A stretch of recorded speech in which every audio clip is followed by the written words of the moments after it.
Oké. Waar zijn die Belgen? Die Belgen. Ja, Heb je een boodschap gehad of zo? Nee, ik heb geen boodschap gehad. Matthew Stone.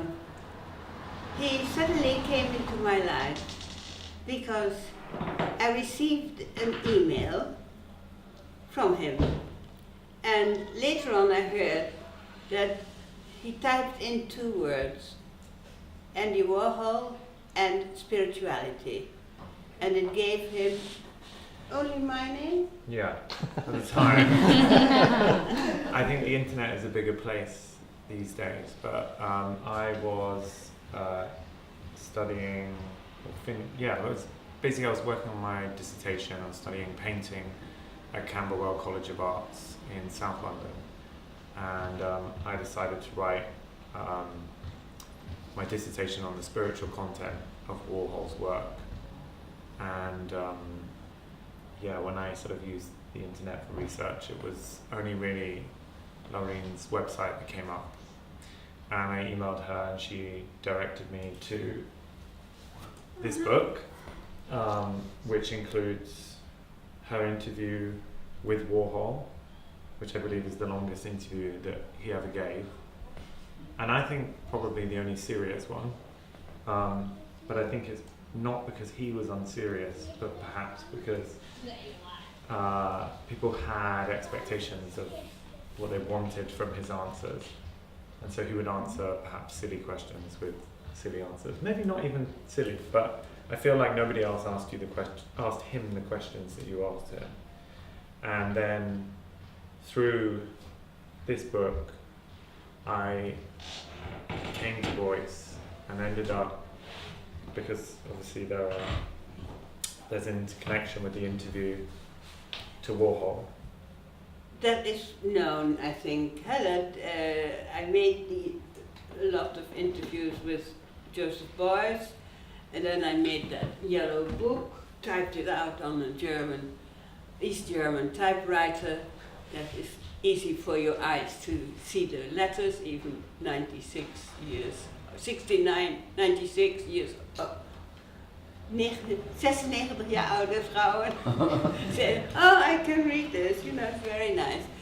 And then the book went very quickly and Beuys said, Louwrien, you have to put the same questions to Andy Warhol.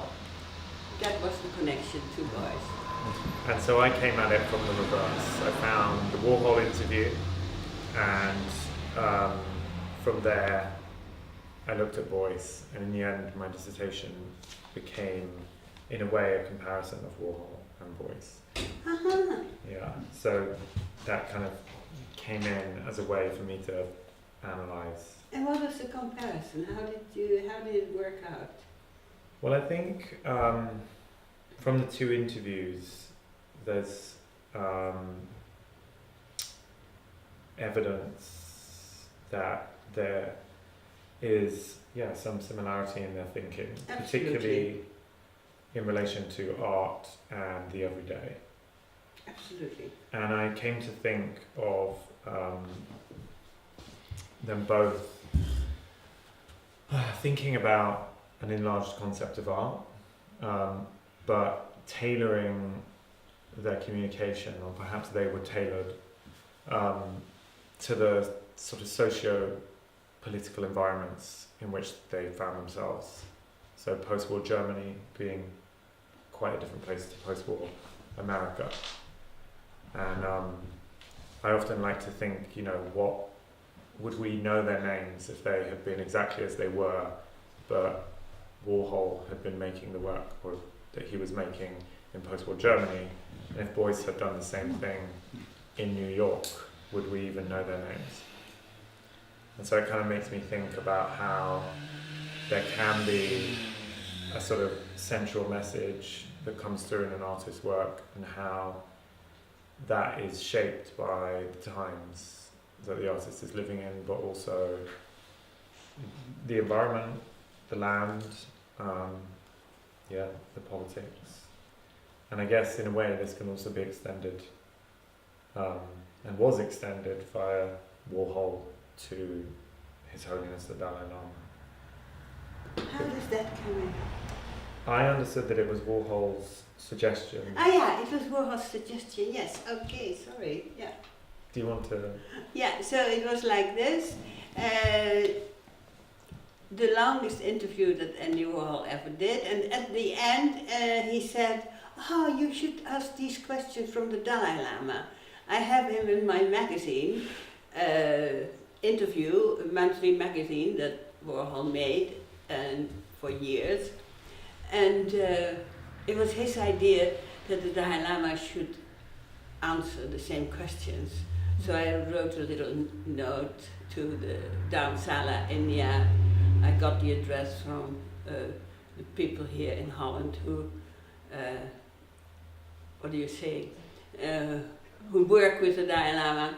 And I said, oh, I would like to put the same questions to you that I've put to Andy Warhol and Beuys. And immediately a letter came back.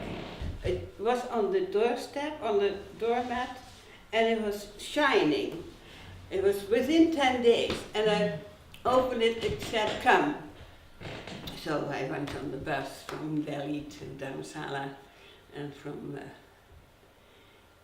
the place where I stayed, a monastery, Tushita Monastery, to the Dalai Lama. And at the end of the interview, the Dalai Lama said, maybe you have time to speak again. So it was very, very positive, the whole thing all along. But the answers of Warhol were very different from the answers of Beuys. So Warhol positions himself somewhere in the universe and looks down on the earth and says it's impossible not to help your neighbor if he cannot clean his own trottoir. You will help him because, you know, we are so near together on this small planet. But the Dalai Lama and Beuys, they have the idea of, yes, we can do a lot for the world, we should do it, more practical, I could say. Even not more practical is not even the right word, it's just a different way of looking at it. And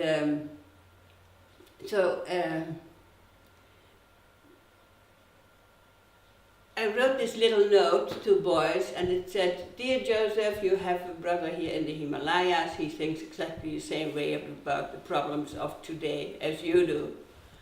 And then when I came finally back to Amsterdam, I phoned him up, and he said, Louwrien, I want to make a permanent cooperation with the Dalai Lama to make Eurasia, Joseph Beuys, the Eurasian, he sees Eurasia as one culture, and we should grow back together, he felt, and I feel exactly the same way,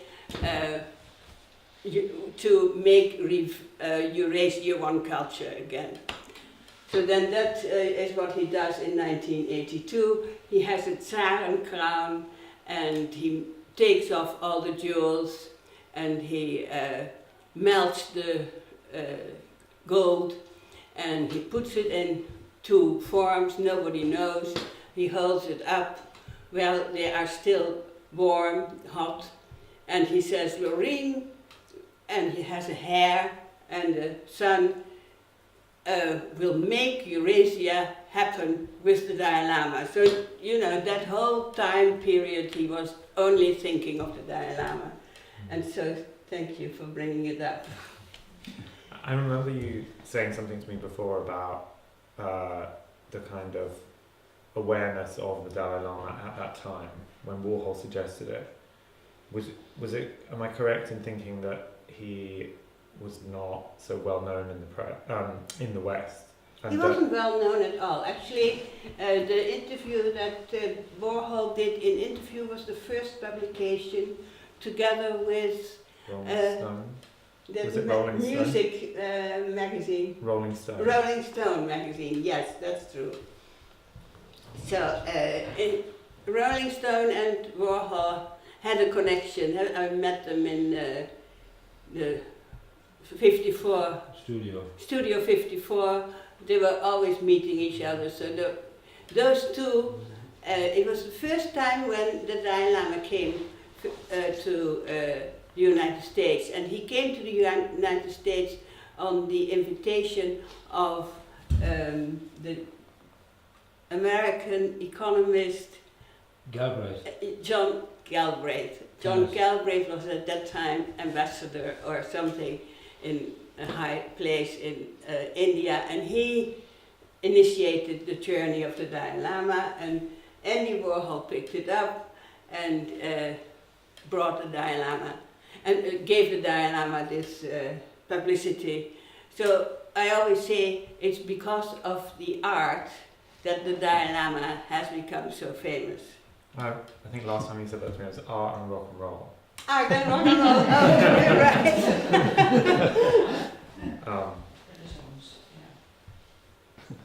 Yeah. So what did it give you?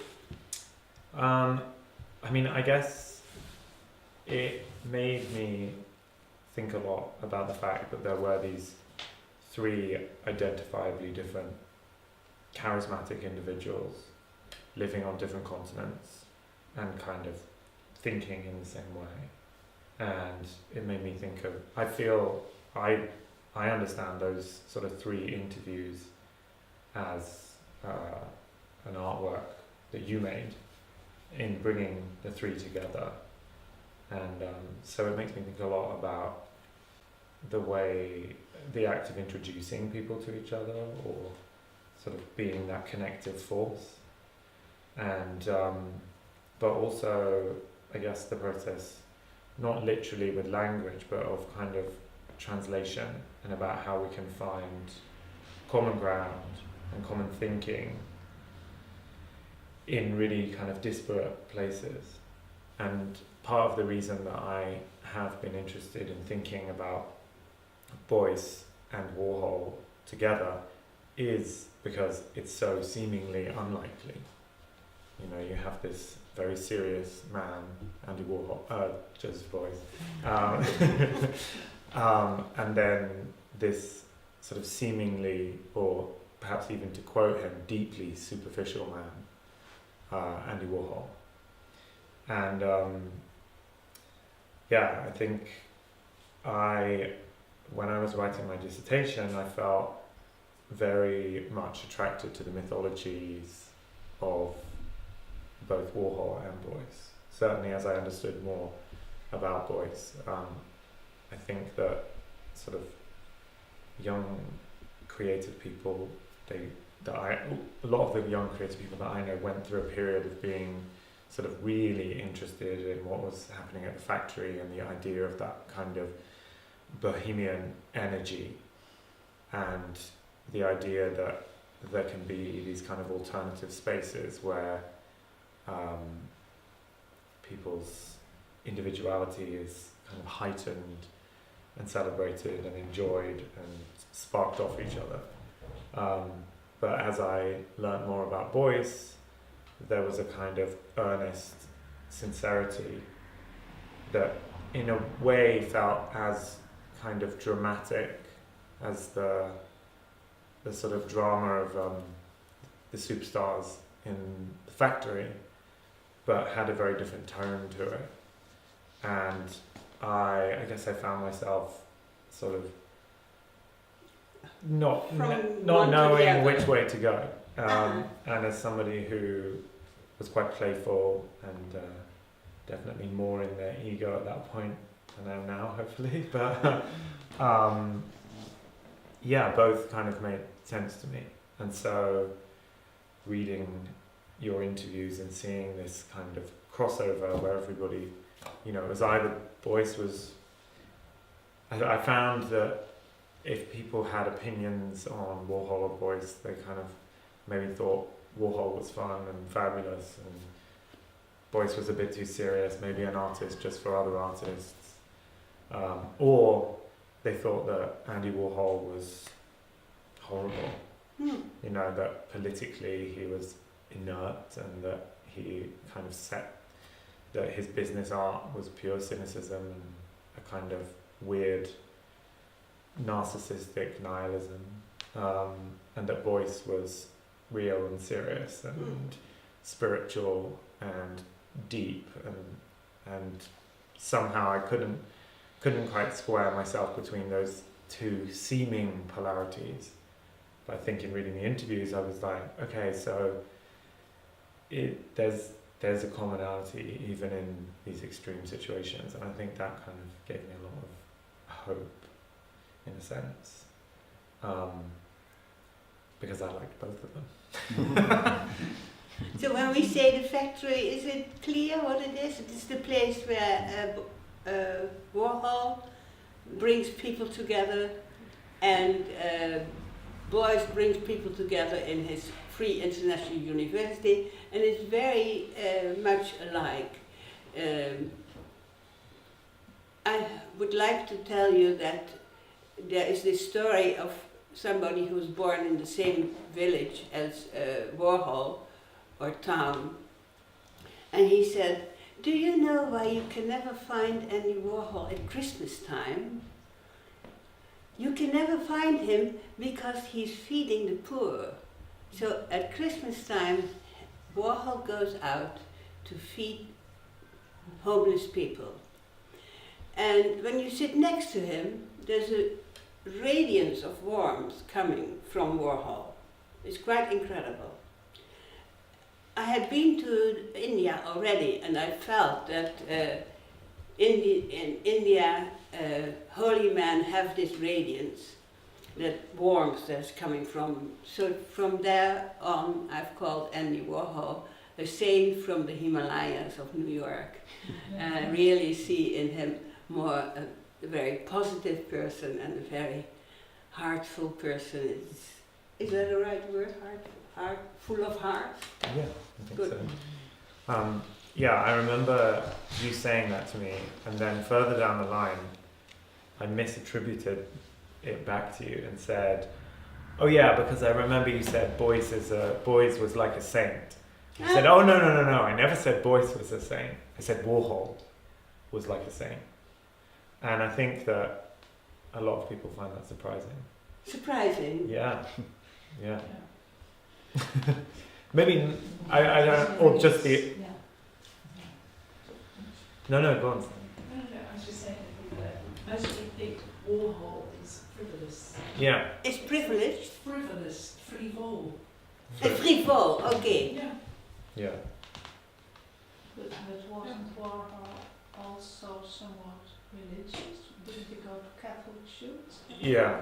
My understanding is that he went to church every week of his life, and they were immigrants, his family, to America, and I think, I'm not sure exactly. Do you know where he was born? Yes, he was born just south of the Polish border Slovakia, I think. in Slovenia. Slovakia. Yeah, Right. Slovakia, sorry. But from my understanding, while he lived there was the name of the country changed. There was different governments. Yes. That there was a lot of kind of sort of shifting political, but also as a result religious change. So they would maybe be worshipping in the same church, but it's hard for me to remember because I read it such a long time ago. But basically I remember there was this idea that whilst the church stayed the same, the things around it changed. And so there was this kind of central spirituality or religiosity that he experienced, but he saw his world around him change. And I argued in my dissertation, that thankfully I've lost and therefore no one can read,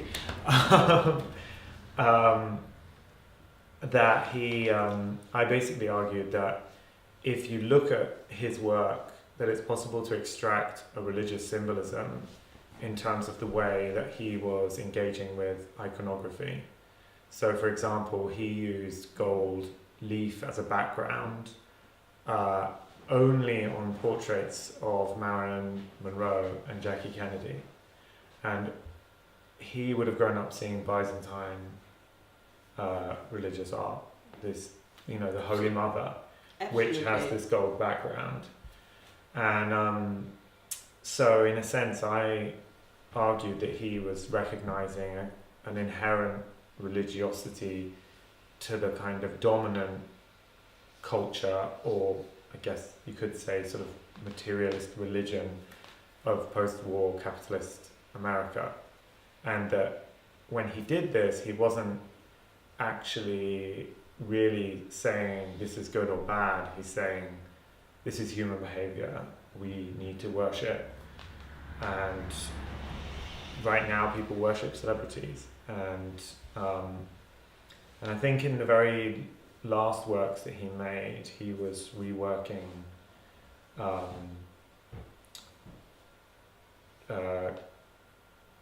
sort of Raphael religious paintings and is the Last Supper.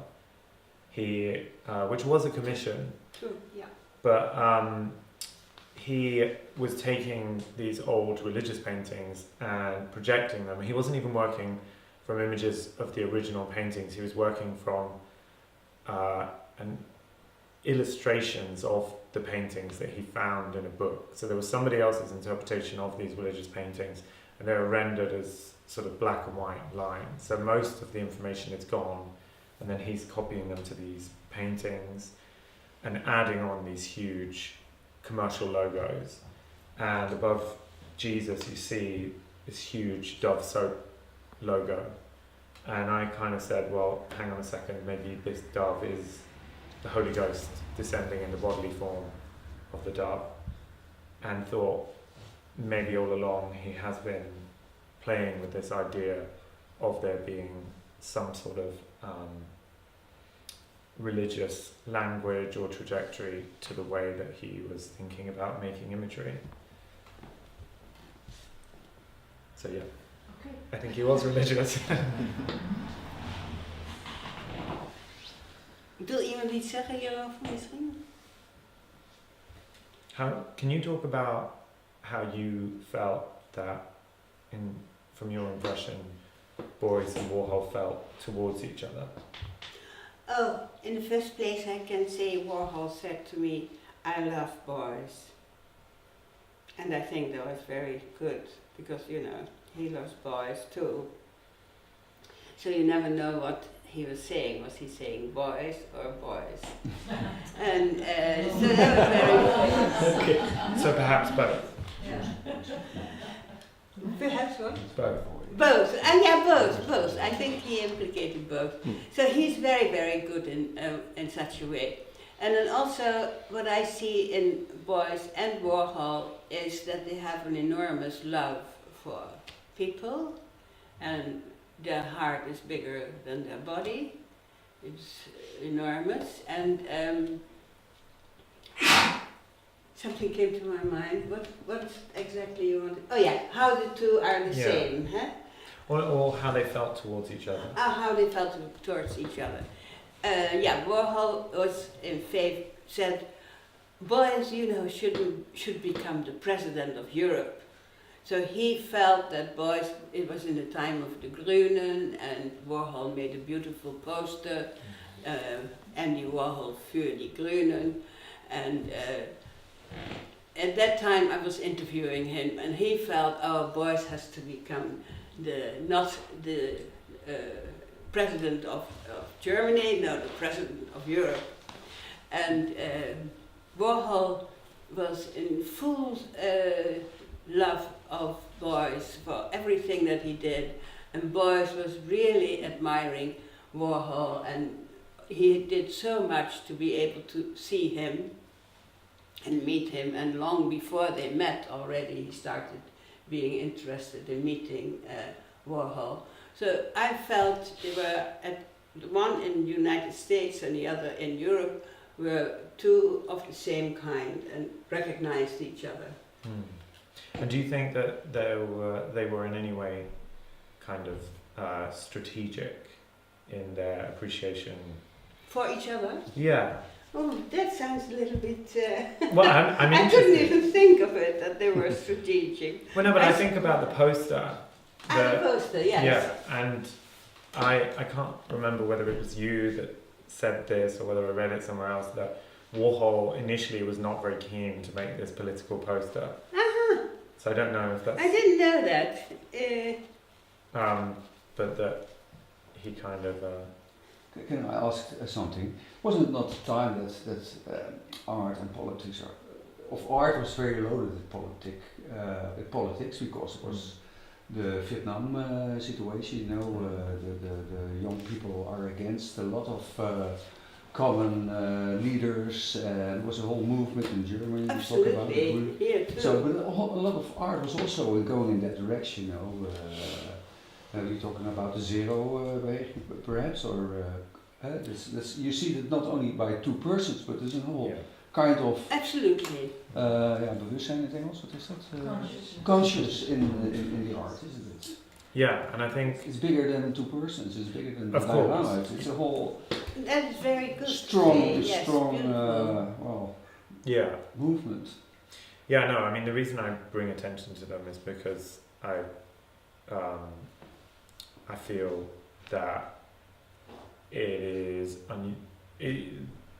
it's unusual to kind of find that commonality there, and I think that there seems to be almost like a contrarianism in making the comparison, and so I feel like it is, and I think that it is. I think it is very important to draw attention to the people behind the scenes in all types of situations.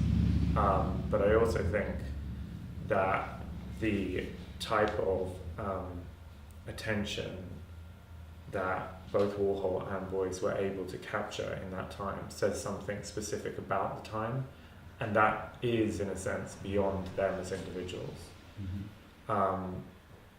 Personally, I wonder whether in the long term we need charismatic men to be leading things, or to be, I hope that in maybe 100 years time, we will talk more about things that emerge from collective consciousness, and there'll be new ways to think and talk about those energies, because actually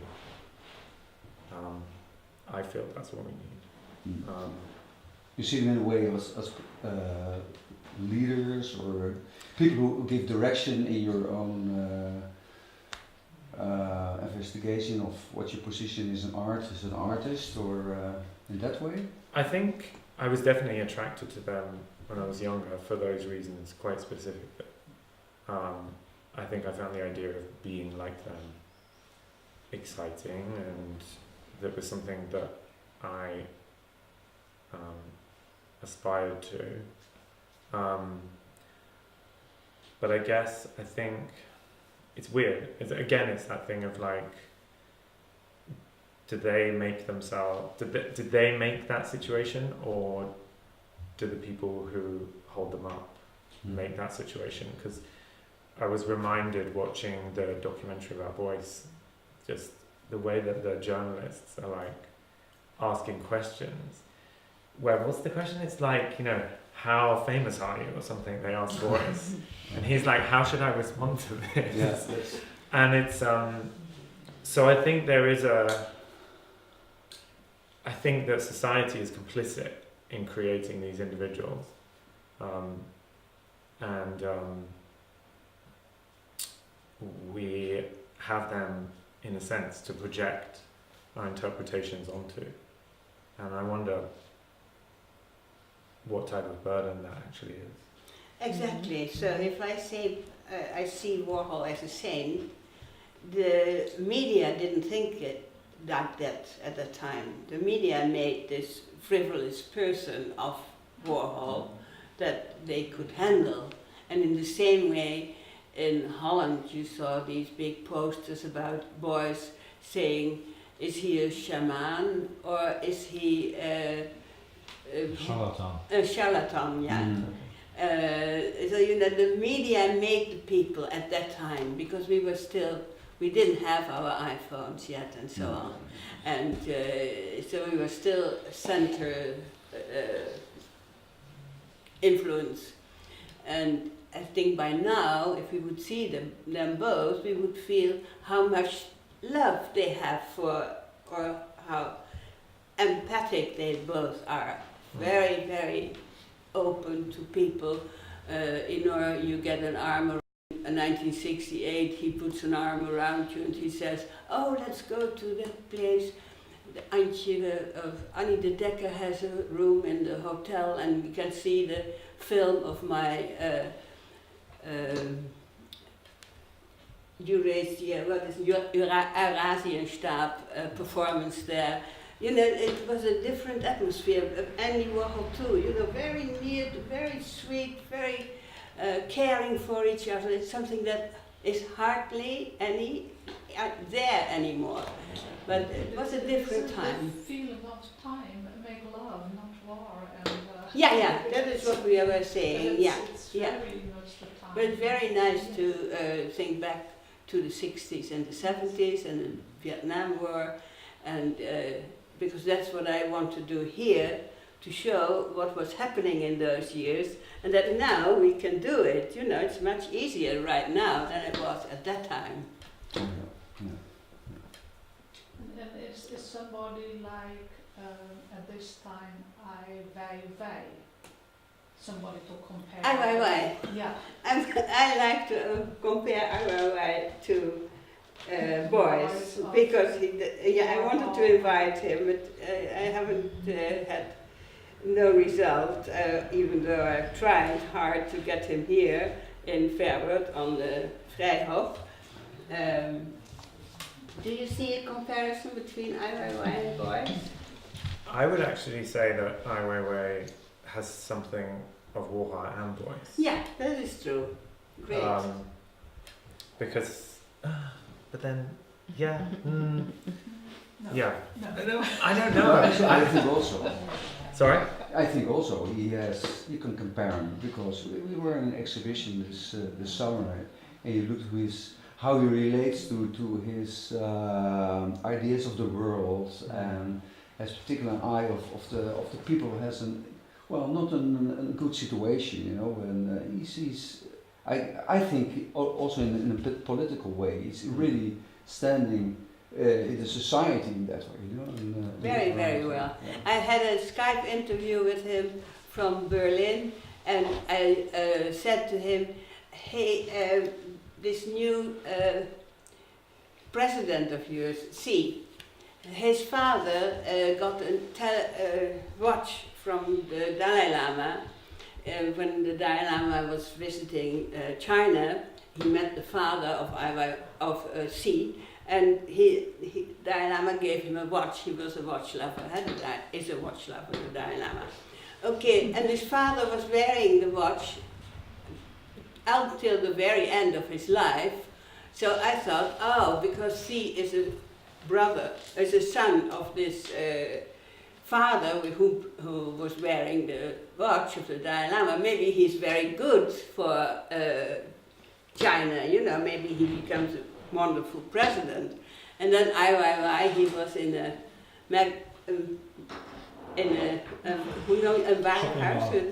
shopping hall, yeah. And he said he was buying stuff because he had for dinner for friends. And he said, "Well, if people have reached that level, then you can't trust them anymore." So I thought, what a lovely answer. Yeah, he's very, very good. And at that time, of course, he was still in China and had to hide in the shopping mall, otherwise he couldn't phone us, but we couldn't reach him. He's very clever and nice how he is at Iowa, and I would have loved to bring him here, but it's almost too much work for me. Right. So your life, how did it go as an artist? Because, you know, that's why we are sitting here, to know about. Or is there any question now still hanging around that I overrule? So how did it go? I mean, I'd like to ask you, how is the art world today? Because Matthew is incredibly active. I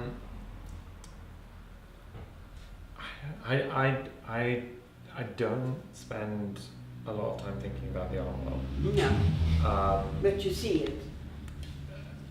I don't even know if I do. Hmm. I don't spend a lot of time engaging with it. Mm. I think there was a period where I was very active and I was very interested in working through lots of different kind of mediums or almost media outlets, and so rather than just making exhibitions, I wanted to try and engage in more kind of popular culture. So I was making music for my friend who was a fashion designer.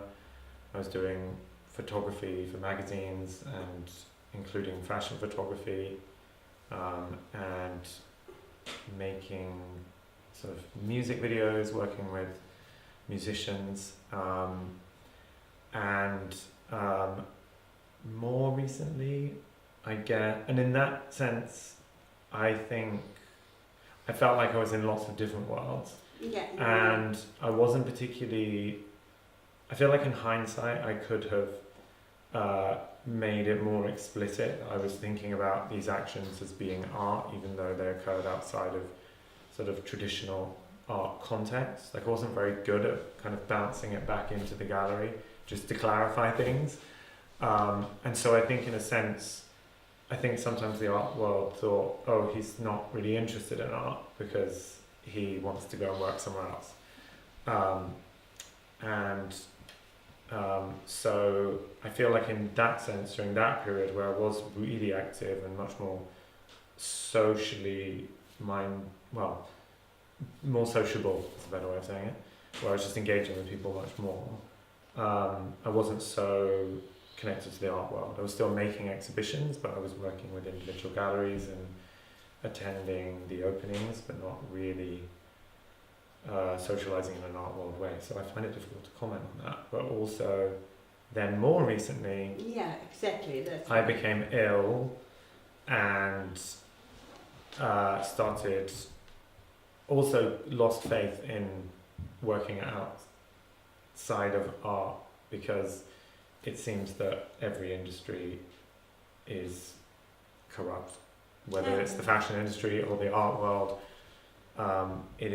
It feels difficult wherever I went. I somehow... The question, corrupt in what way? I guess in the sense that I guess just the influence of capitalism, and also what the Profit maximization, that kind of things, you know. Making money.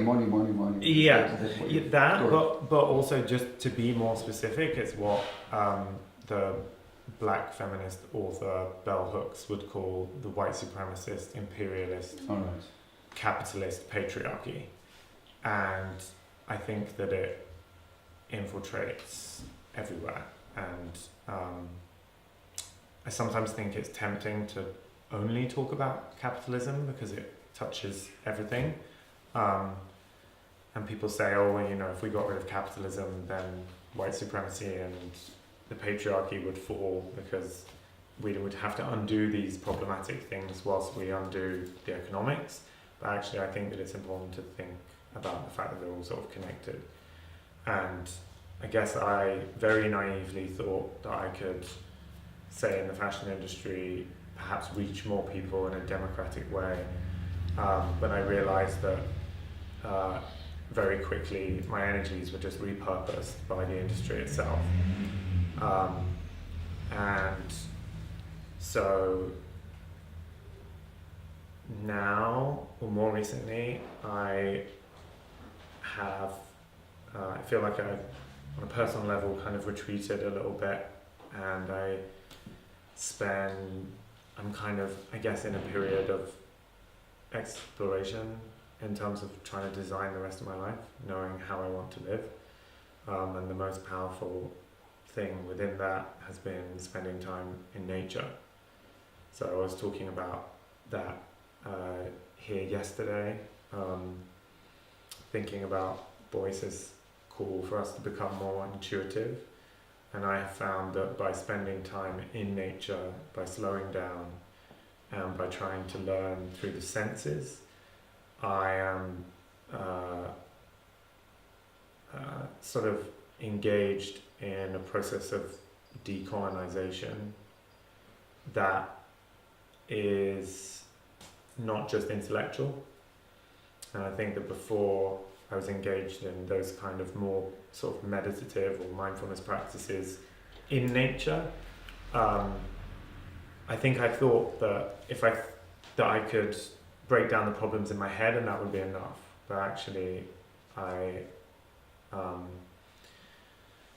now feel that I'm in a period of spiritual decolonization. So it doesn't feel like it's enough for me to reject the cultures of domination that I feel permeate so much of the world. It's not enough to intellectually reject it. I feel like I have to find the bits that live inside of me, the bits that I've repressed and that still love hierarchy and still want to, serve my own needs rather than collective needs. And it's very much a process, and I very much feel like I'm at the beginning of that. You're at the beginning of it. Yeah. I saw on the internet a nice film of you, short film. Oh yeah. And you were talking about optimism. Right. You said I was ill then. Yeah. You were, Chronic fatigue. Yeah, type chronic illness, fatigue. Yeah. And I like that very much. Thank you. I think that is. It's possible that more people are thinking in this way. In Holland, there are two philosophers, young philosophers. They are thinking now about what is coming. What is coming now that postmodernism is over, and how do we call it? And they call it now metamodernism. Right. And I think it's very interesting that an ironic view is over. They are searching for some values. Right. They are very sincere. They want to be very sincere also in life, and they say also very important is also the American author David Foster Wallace, who says okay, we broke down everything, but what do we do now? Not an ironic vision anymore, but that optimism of you that for me it's yeah, it could be part of that movement. Yeah, I mean, I don't have awareness of the particular individuals, I don't think. I've seen something on modernism. I guess, to go back to a little bit of Warhol, a little bit of Beuys, I wonder whether sincerity is a personality type rather than an actual position. Because I think that humour is very important. Yeah, humour, okay, but yeah. irony, that's a little bit different. But I think the thing is I don't believe that anybody really knew what irony was. Okay. That it was claimed to be this kind of sort of liking something because you don't like it, in the simplest way I can think of describing it. To me, that just sounds like a complicated way of liking something. And that maybe you're just thinking for slightly too long or using too many words. But I mean, I guess if you sort of distill irony a little bit more or think about it, it's almost like a commitment to insincerity. And that does seem, that doesn't seem very sustainable. But I guess, yeah, at the same time, I think that a lot of modernism, with its singularity of vision and its kind of grand narratives, I don't think we need that either. I think that we need a multiplicity and a real diversity of voices. And I think that the real danger of modernism is that it proposes a kind of universality that comes from white male imagination. And I instinctively, I feel that a new type of universality is needed, but I can't tell if that is my own nostalgia. and I know that I'm not sure that I feel like it should be defined by people who haven't had as many chances to speak. Okay. And Oh, very well said. Yeah. and I guess, I don't know if, I was talking to Louwrien before I came here, and I was like, this is a very strange time in my life for me to sit in front of an audience and speak, because as much as that used to be something that was very important to me, I feel completely unqualified. But at the same time, I want to tell the truth, and I'm very grateful for people listening, and to be invited, and to be here. So, yeah. So my last main question is, are we moving towards, instead of making art, being art? I think, I don't know, it reminds me of the conversations that you, me and Egon have been having, that maybe that already is the case. I think that there is, as much as I'm interested in visions of the future, I do think that there is an opportunity for a type of remembering. And I think that personally, and to repeat myself from yesterday slightly, I believe that if we spend time in nature with some curiosity and repeatedly, that nature will make us happy, and also we will develop a love for nature.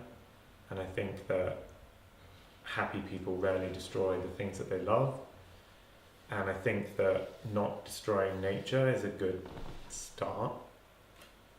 And I think that there's a temptation, I feel tempted to look at nature and say, well, this is what the political model should be, because it seems to work, it seems to flow, and it seems to be free from sort of the types of ambition that I see corrupting existing political systems. And here maybe anarchic comes in. Yes, I would say that nature is the sort of a true form of anarchism.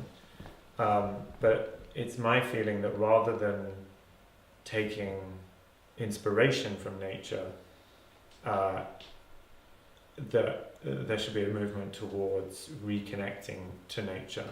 And so what that is actually a kind of an attitude shift, where rather than seeing nature as something that we're separate from, that's outside of ourselves, that we can, only ever comment on and try to be objective about, that actually that we can be kind of constantly sort of inspired and in a rhythmic relationship with. So I don't remember the question, but but I wonder whether I could bounce the question back to you. Okay. And ask you, because this huge undertaking of this project, and I would say your life in general and at large, what is it like to be an artist now? To still, how do you maintain your energy? How do you maintain your sense of hope? What's the day-to-day like? How much work is it taking to do all of this? Oh, it's a lot of work, I can tell you. But there is this urge in me to do whatever I do, and I have never been interested in fame or name. I've always been interested in following things like Warhol saying, go to the Dalai Lama, or Beuys saying, go to Warhol. I've never done anything else than follow what was said to me, and I just do it, so there is... But you choose your people, I guess. Which one? You choose your people, I guess, you want to follow. And that's the direction you make by yourself. it could be, I don't know. Oh, It's Beuys. Yeah, Beuys I met and I liked a lot. Warhol I met and also I felt very good with him. The Dalai Lama is a very nice person. So you know, it keeps going. There are many very good people. My idea about art started when I was young, and I think it actually started when our house was bombed by Ally bombs, not German bombs, but Allies. And so with our own, and then you see everything hanging. It has fallen in its own weight. It has its own. So that is art, really. It's completely at rest. And how can I bring such a situation to life or bring it further? So the people in the school said when the art. The kunstleraar, he said, art teacher, he said, he went to my father and said she should go to art school. And he said, oh, she'll do that if she likes to do it. And I thought, oh no, I shouldn't go to art school, it's indoctrination. Because I wanted to get very near to art and not... So that thing has followed me all along, and that is how my path is going, because I have a complete trust that there is a rest and peacefulness in every element in life. It is there, and we have to show it. I mean, no, we don't have to, of course, but it's nice to live it. It's not showing, but it's living it. And so that is all actually what I'm doing, is trying to live the beauty of life. And I'm hoping that that is enough, you know. So if I want to, this thing, 100DagenBeuys, it was again suggested. So it's not me who comes up with 100DagenBeuys, no. But you do make suggestions to other people. I do make suggestions to other people, do I? I think you do. Did I make one to you? Yeah, I think you have. What? I'm trying to remember. You definitely sent me off to do things, and also that I should go and speak to somebody or look at somebody. Oh yes. So I think... Yeah, 2 people have arrived who I suggested to meet you. Oh, okay. Can I ask you something? Why is following so important?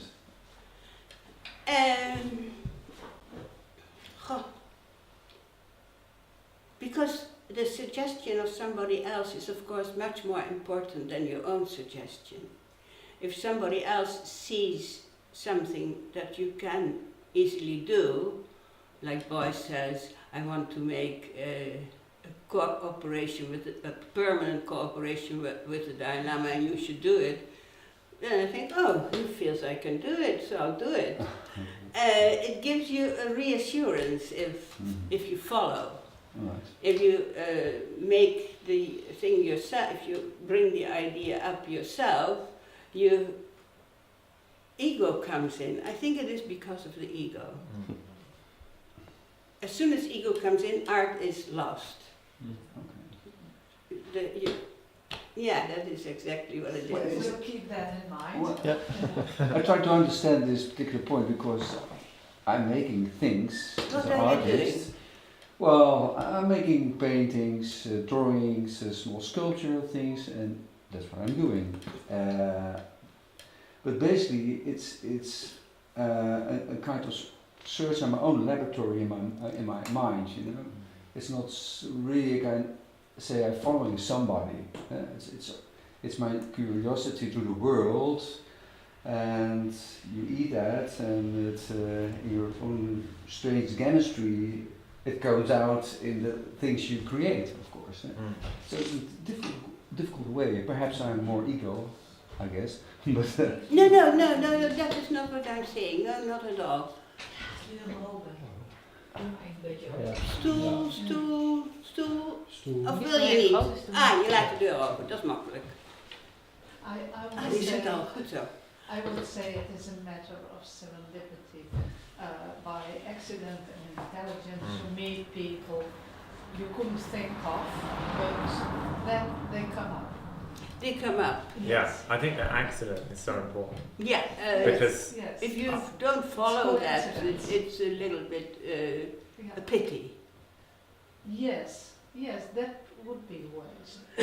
I mean, I guess thinking about my own work in terms of the sort of art objects that I make, I don't feel like I have ever had original ideas. I feel like I've only ever made mistakes, seeing that they are surprising to me, and then followed them. And so, and by amplifying those mistakes, I've been able to kind of bring something out that wouldn't have existed. And so I think, yeah, I mean, I think to say that the moment that ego comes into it, art disappears.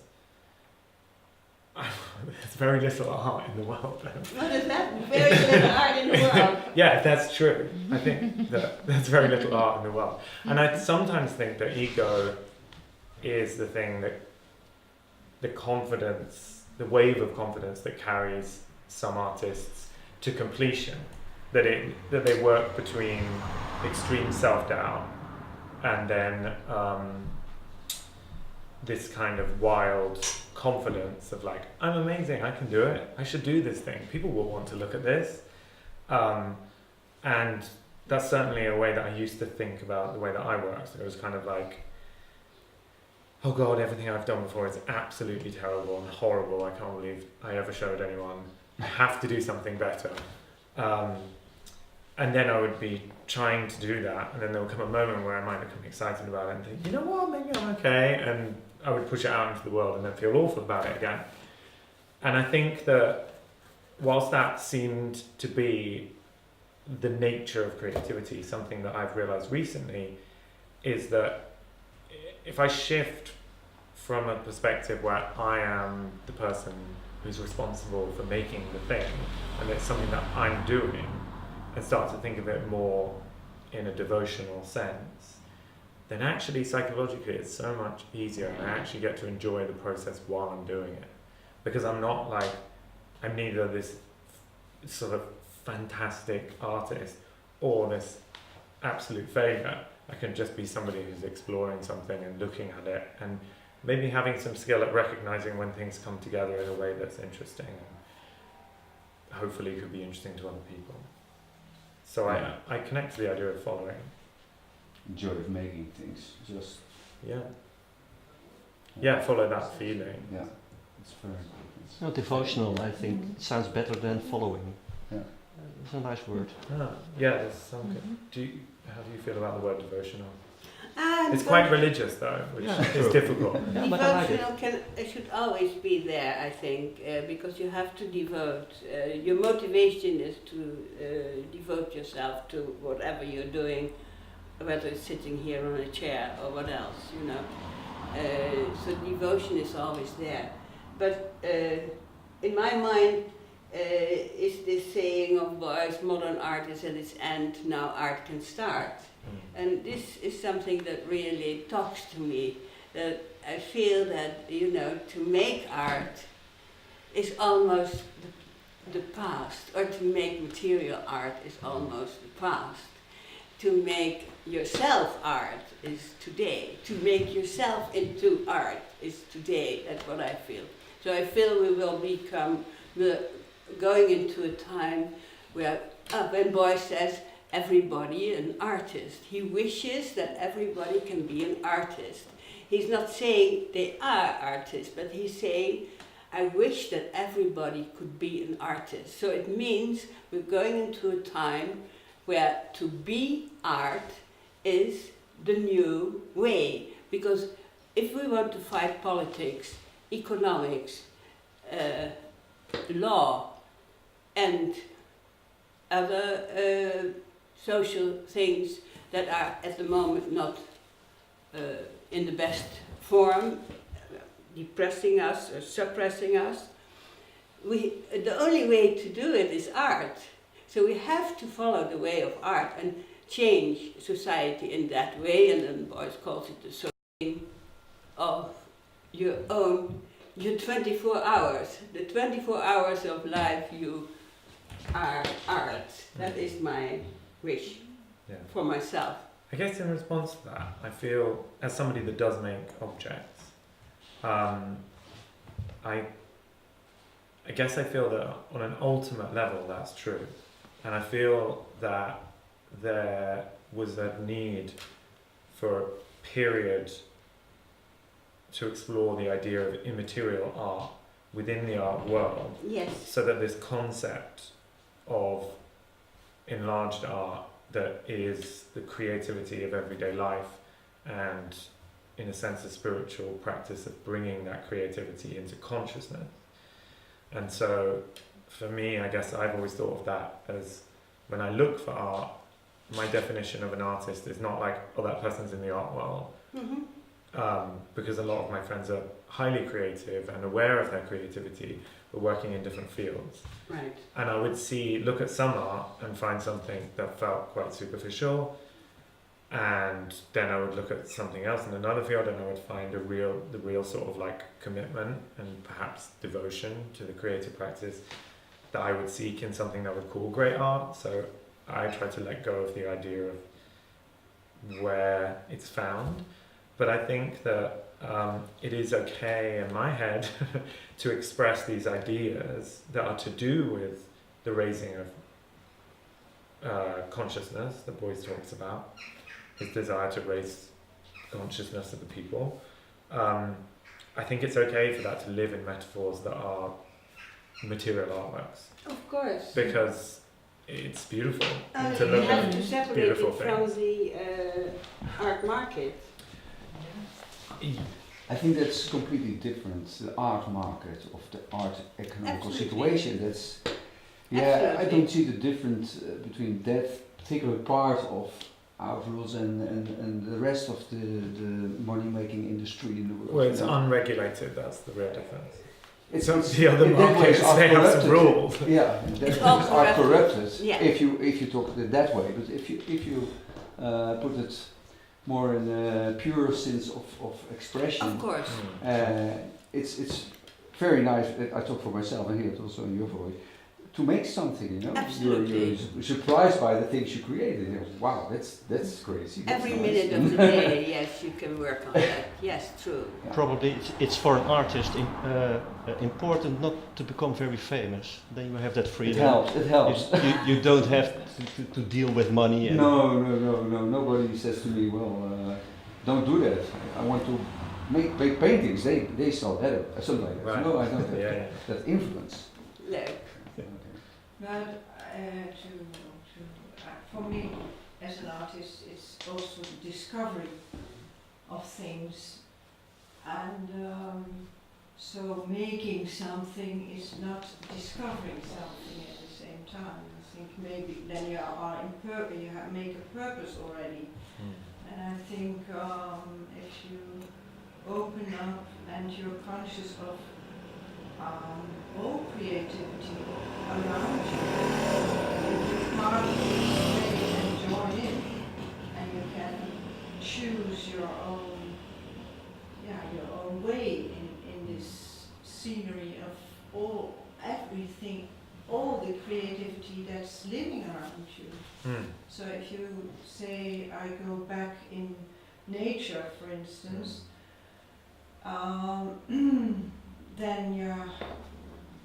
but we call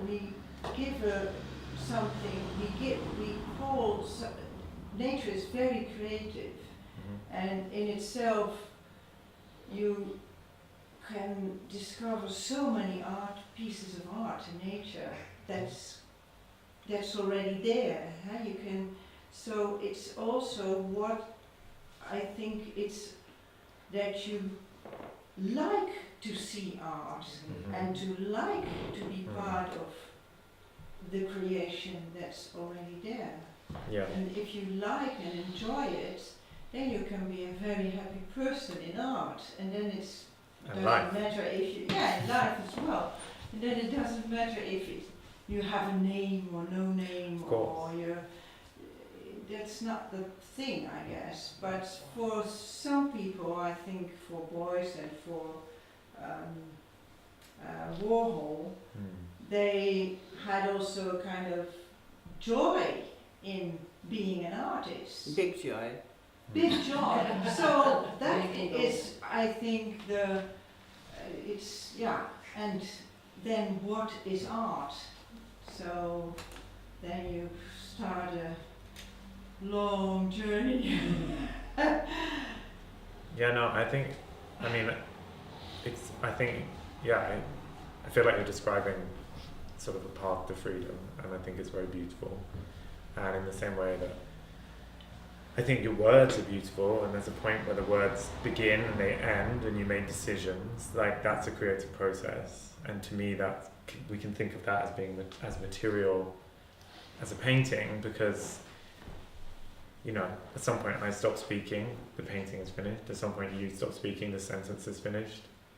And so, but I think you're right to say that actually, in a sense, in nature there are so many artworks, and actually there's an infinity of artworks, and it becomes a spectrum of art, in a sense. And I guess the reason that I like nature as a metaphor is that it doesn't have the need to call it art because it hasn't forgotten.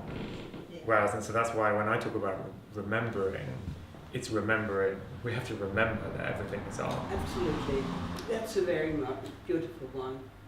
Yeah, and I guess that's what I said at the beginning about that we already are artists all of the time, and it's actually,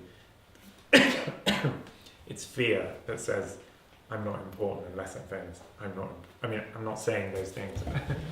But it's those fears. It's fear of, I guess, impermanence. How can you be fearful of impermanence? By trying to make something that's permanent. Ah, okay. Which maybe material art is evidence of. Uh-huh.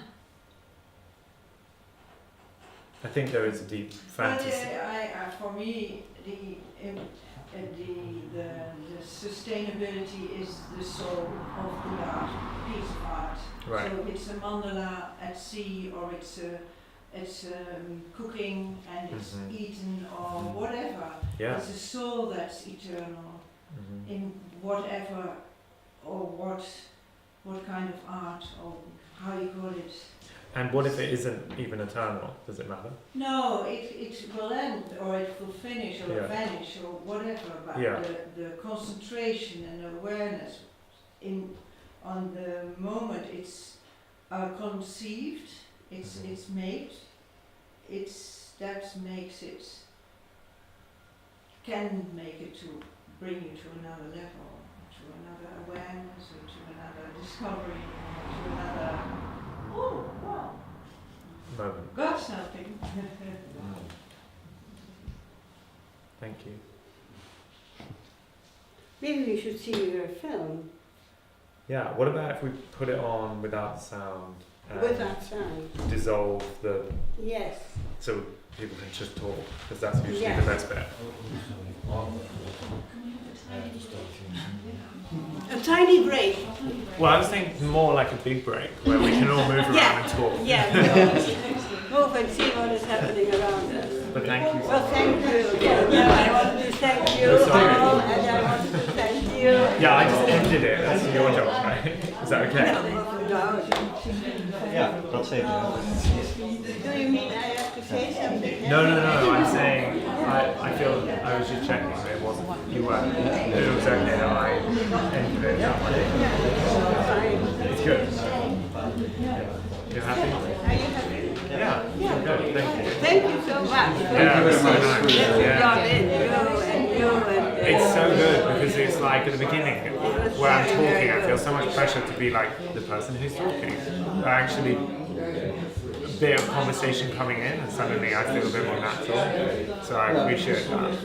Interaction is better, you know, to share ideas. It's needed, isn't it? It's the real thing. Yeah. There's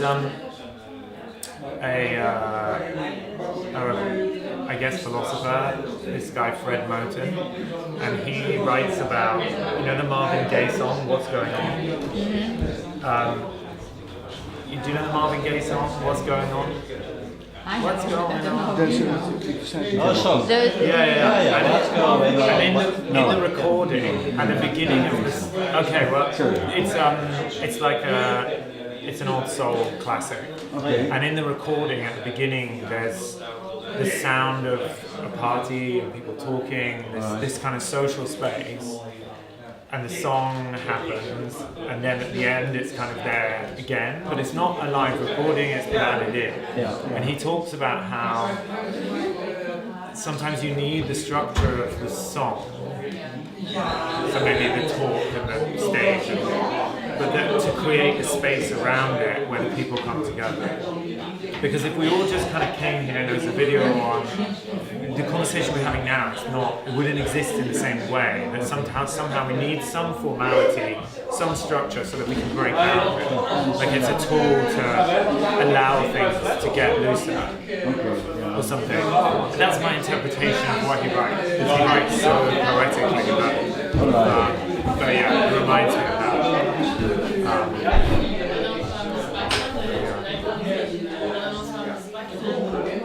You're a British artist, you live in I live in London, yeah. Trying to live. Try to live. Yeah, It's an expensive world, perhaps, and crowded and whatever. Yeah, I mean, also I just realised, for a long time I really thought I had to be in a city, like, the energy was important, but now I realise I want to be in nature, and, you know, it's like, in London, I do see my friends, but not that often, so I'm like, maybe if I go to nature, they can come and stay for 3 months, you know, like, so, yeah, at some point, I'd like to try and, I don't know, start some sort of nature artist retreat or something. Okay. Actually, we left Amsterdam for a couple of years to live here in this area. I don't know if this is really nature, but it has some kind of space. It's the flat land and the clouds and everything, it's agricultural. But it's also space in your own mind. I really feel that. There's a different energy here or in the center of Amsterdam. I mean, I live in East London and I travel on a bus just for 10 minutes and walk my dog out on what's called the Hackney Marshes, the marshes. So it's marshland, and I just filmed this out there last week. For this, so I, in a way, I almost don't live in London, even though I do, because I spend most of my time there, or I'm in my studio. And sometimes, you know, I socialise and it's nice to go out or something, but not that often. So I'm like, maybe I don't need it, maybe I can come back. I think if I lived like 10 months of the year, just really in nature, have people visit, and then 2 months of the year travel, see people in cities, spend some time doing that. For me, that feels like that would be like such an ideal balance. Do you sleep in nature? Sleep? No, I sleep in my bed. No, I sometimes meditate. What do you mean by that, sleeping in nature? I mean, spending the night, just the whole night, it's really different experiences. Yeah, no, I mean, I have. But not recently. It's a good suggestion. So you're still making those paintings? I saw also on the internet a big exhibition from you in New York. Yeah, I mean that's what I work on. And in a sense, coming here, Louwrien reminds me of a time when I was much more like working in performance or organising events and things like that. So in one sense, you know, we sit here talking about immateriality. I'm a painter, so I'm a digital painter or something, but Yeah, so I am. Time in this space.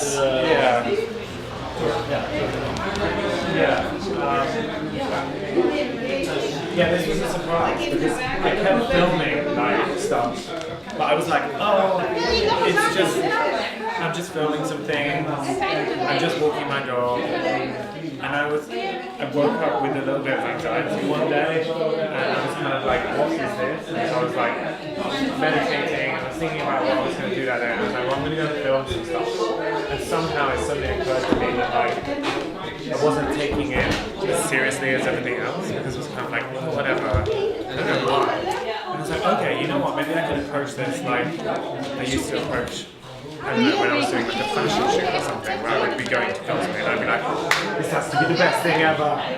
And I didn't have that, I was like, oh, it's, you know, whatever. Yeah, so I'm not saying this is the best thing ever, but I definitely went with more energy to like try and do it properly. And actually I was like, wow, this is really good feeling.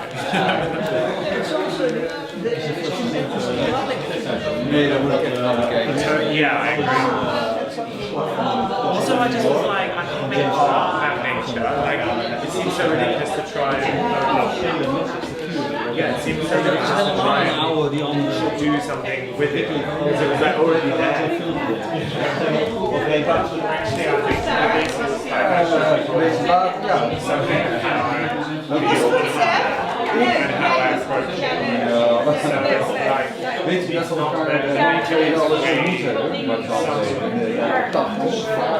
Ik was toen in Amsterdam, woonde daar en ik was bezig met het oude diamantbus dat in een wetenschapsmuseum, een beetje stofmuseum, en toen wilde ik dat kunst integreren in het museum.